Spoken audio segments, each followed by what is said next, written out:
Merhaba çok saygıdeğer Uygur TV izleyicileri. Efendim yine bir bayram gelmek üzere. Kurban Bayramı'na yaklaşıyoruz. Efendim bildiğiniz üzere şu anda memleketimiz olan Doğu Türkistan'da milyonlarca Uygur Türklerine dini yaşamlarına, namazlarına, oruçlarına yasak koyduğu gibi Kurban Bayramı'nda da kurbanlık kesmesi yasaklandı. Biz de Uygur TV ekipleri olarak bu konudan yola çıkarak Bağcılar'a gittik ve orada röportajımızı yaptık. Orada yaşanılan bir takım küçük nedenlerle orada konuşma fırsatım olmadı. O yüzden bugün ofiste konuşma yapıyorum. Gerçekten oradaki insanlar çok samimiydi. Bize de çok iyi davrandılar. Bundan dolayı buradan hepsine teker teker teşekkürlerimi bildiriyorum. Evet, ben de sözü uzatmayayım. Yavaş yavaş videoya geçelim. Hepinize iyi seyirler dilerim efendim. Selamünaleyküm, nasılsın? Aleykümselam. Çok şükür sizler. Çok teşekkür ederim abi. İsim neydi abi? Onur. Ben Muhammed abi. Abi biliyorsun Kurban Bayramı'na yaklaşıyoruz. Kurban Bayramı'nı kurbanı keser misin abi? Tabii ki de yani. Her zaman diyeyim sana. Allah olmayanlara da hani bütçesi yetmeyenlere de nasip etsin diyeyim. Amin. O zaman şimdiden kabul olsun diyorum abi. İnşallah. Allah kabul etsin. Allah razı olsun. Peki şimdi Türkiye'de ve dünyanın farklı ülkelerinde herkes istediği zaman kurbanı kesebiliyor. Böyle bir özgürlüğü var, değil mi? Peki devlet olarak sizin bu kurbanı kesmenizi engellerse, yani yasaklarsa tepki ne olur abi? Tepkim birincisi engelleyemez. Yani özgür bir şekilde yaşıyoruz. Hani demokratik haklara sahibiz. Evet. Yani özgürlüğümü kısamaz öncelikle. Kısarsa da yani ya darbe gibi bir şey olur. Hani millet ayaklanır, halk ayaklanır ki yapmazlar da. Neden? Çünkü biz Müslüman bir ülkeyiz. Evet, elhamdülillah. Yani elhamdülillah yani Türkiye olarak hani öncü sıralarda Müslüman, yani İslam dinini yaşayan Müslüman bir ülkeyiz. Yapmazlar. Yaparlarsa da yani tepkimiz çok ağır olur. Kurban yerine yani başkalarına adak etmek zorunda Eyvallah. kalırız. Peki böyle bir yerin olduğunu düşünüyor musun? Böyle bir yer var mıdır sence? Böyle bir ülke, böyle bir devlet? İslam düşmanları, hani İslam dininin düşmanları olan ülkeler, ismini söylemek istemiyorum röportaj olduğu için. Yani vardır illaki, düşünüyorum yani. Düşünmeye de gerek yok, vardır illaki yani. Peki Doğu Türkistan'ın haberin var mı abi? Maalesef. Şöyle söyleyeyim sana, kısaca bir özetleyeyim. Doğu Türkistan Türklerin ilk toprağıdır, ata toprağıdır. Doğrudur. Türklerin ilk soyu Doğu Türkistan'dan gelmiştir. Şimdi de onlar Doğu Türkistan Çin'e bağlı bir ülke olarak kaldı. Adı da Şincan diye değiştirildi. Şimdi orada Uygur Türkleri yaşıyor. 20-25 milyon kadar nüfusu var. Onların şu anda Kurban Bayramı'nda kurbanlık kesmesi yasaklandı. Hislerini öğrenebilir miyiz abi bununla?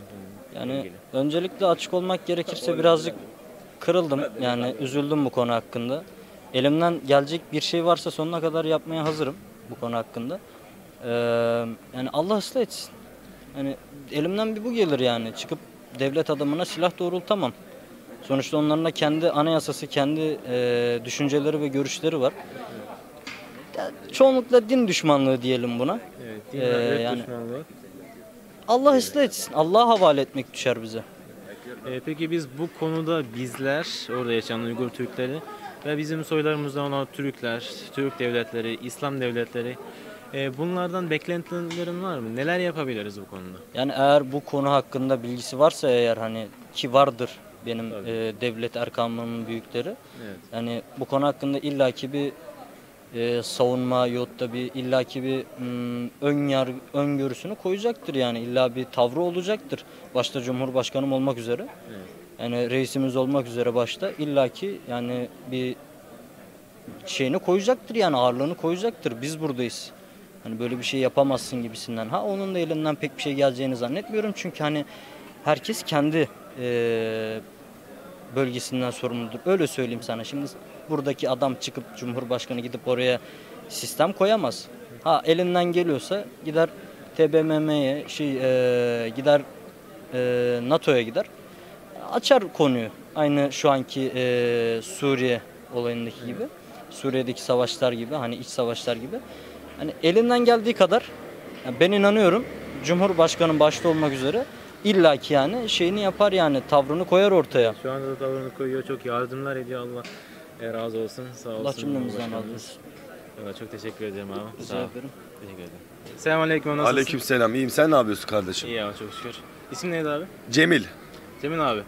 Kurban Bayramı'na yaklaşıyoruz. Evet. Kurban Bayramı'nda kurbanı keser misin abi? İnşallah keseceğiz kardeşim ailecek. Ben şimdiden Allah kabul etsin diyorum. Allah razı olsun. Teşekkür ederim. Peki Kurban Bayramı'nda sana kurbanını kesmeni devletin sana yasaklarsa tepkin ne olur abi? Öyle bir devlet olmaz ya. Biz öyle bir devlet istemiyoruz. Yasaklayamaz yani. Müslümanlara karşı böyle bir oyun yapamazlar yani. Peki böyle bir devletin olduğunu düşünüyor musun? Böyle bir devlet vardır. Ama bu da milletten kaynaklıdır. Millet baş kaldırabilse böyle bir devlet olmaz yani. Doğu Türkistan'dan haberin var mı abi? Evet var. Şimdi Doğu Türkistan'da haberin varmış. Kurbanlık kesmesi yasaklandı. Evet. Bunu da mı milletten bakıyorsun? Ya milletten biraz milletin ona destek çıkması lazım yani, anladın mı? Şimdi millet birazcık baş kaldırması lazım. Şimdi kurban bizim borcumuz değil mi? Evet. Hani durumun varsa kesmek zorundasın yani bunu. Doğru mu? Evet. Kur'an-ı Kerim'de böyle yazıyor. Aynen. Şimdi bunu bir devlet nasıl yasaklayabilir? Şimdi haberin var dedin ama baş kaldırması lazım dedin abi. Evet. Buraya dayanıyorum. Şimdi oradaki Uygur Türklerine baş kaldıramıyorlar. Neden? Baş kaldıracak insan kalmadı. Değil mi? Evet. Tüm erkeklerini 2. Dünya Savaşı'nda biliyorsun Hitler Nazi kampı diye kamp kurmuştu. Şu anda Çin'de Nazi kampları diye kamplar var. O kamplara Uygur erkeklerini sokuyorlar. Tüm erkekler neredeyse yani erkek kalmadı diyebiliriz sokaklarda. Hepsi orada işkence görüyorlar. İşte onları karşı koyunca da ne oluyor? Karıları, ne bileyim ailesi onlar da tehlikeye giriyor. Şimdi bu olaya nasıl bir çözüm bulabiliriz? Ha, nasıl bir çözüm bulabiliriz? Yani sizin bir düşünceniz var mı? Bir fikriniz var mı bu olay Biz hakkında? çabalıyoruz şu anda bizim yani istediklerimiz sadece ses getirmemiz abi. Ses getirme, istiyoruz miting yani. yapmamız lazım. Aynen. Şimdi bunu nasıl yapacağız? Bizim büyüklerimizden yardım isteyin. Filistin'e nasıl yardım ediyorsak biz de yardım ederiz. Evet, yardım ediyorlar sağ olsun Cumhurbaşkanı, Cumhur Reisine Evet. Recep Tayyip Erdoğan ama biliyorsun. sağ olsun yardım ediyorlar ama millet olarak ses çok düşük biliyorsun Filistin, Suriye işte zulümle kalan her ülkeye tüm devletler sahip çıktı yanında oldular. Ama Doğu Türkistan'da milyonlarca Uygurlar katlediliyorken herkes 3 maymun oyun oynadılar. Değil mi? Görmezden geldiler, sesini çıkarmadılar. Biz de ses olmak için ses arıyoruz. İşte milletin önüne geliyoruz, anlatıyoruz falan. Öyle abi. Şimdi biz Müslüman olarak biz kendimize ne düşüyorsa yaparız. Müslüman bir ülkede kurban yasaklanması bence tuhaf olur. Zaten burada Müslüman bir ülke olduğu için çok saçma yani öyle bir şey. Yani neydi orası? Hindistan mıydı? Yok. Balinaların kesildiği yer. Balinaların katliam edildiği yer. Nedir adı? Bir makyaj malzemesi için kesilebiliyor. Problem yok. İspanya'da boğa güreşleri yapılabiliyor. Problem yok. Nedir adı? Yılbaşında hindi kesiliyor, bir problem yoksa Müslümanların da kurban kesmesi çok doğal bir şey. Peki böyle bir devletin olduğunu düşünüyor musun abi? Nasıl bir devletin? Yani kurbanlık kesmenin yasak olduğu. Var. Devlet olarak tanımıyorum ama var yani. Doğu Türkistan'ın haberin var mı? Var kardeş. Şu anda Doğu Türkistan'da Çin zulmü var. Çinliler Doğu Türkistan'daki Uygur Türklerine Kurban Bayramı'nda kurbanlık kesmesini yasakladı. Hislerin neler abi? Vallahi diyecek bir kelime bulamıyorum. Ben Allah'a havale ediyorum vallahi onları. Ya zaten görüyoruz hani bazı şeyleri ama hani Doğu Türkistan'daki şeyleri falan. Yani diyecek bir kelime gerçekten bulunmuyor ya. Peki ne yapabiliriz bu konuda? Ne yapabiliriz? Bizim Müslümanlar nasıl bir şey biliyor musun? Hepimiz Müslümanız değil mi? Koyun gibi millet. Tepene vurur, gene susar. Tepene vurur, gene susar. Ama bir tane Yahudi'ye vursana bakayım ne oluyor? Nasıl hepsi ayaklanıyor? Yanlış mıyım? Dünyadaki Müslümanlar aslında Hristiyanlardan daha fazlayız. Ama hepsi koyun gibi. Nereye sürersen oraya giderler kardeş. Bence böyle. Peki devam edelim mi böyle? Böyle mi? Valla sen devam etmezsin, ben devam ederim. Öbürü devam etmez, öbürü devam eder. Çok saçma ya. Yani senin yani böyle bu soruya bir çözüm yok mudur? Soruya çözüm mü? Müslümanların ayaklanması, Müslümanların tek bir yer olması. Peki tek bir yerde olması için ne yapabiliriz? Tek bir yerde olması için mi? Kafa bir olması lazım bir kere. Anladın mı? Sen ailende 5 kişisin. Herkesin kafası bir yere giderse o aileden bir çocuk olmaz. Ama herkes bir babaya nasıl diyeyim ben sana babanın peşinden giderse o zaman sıkıntı olur mu?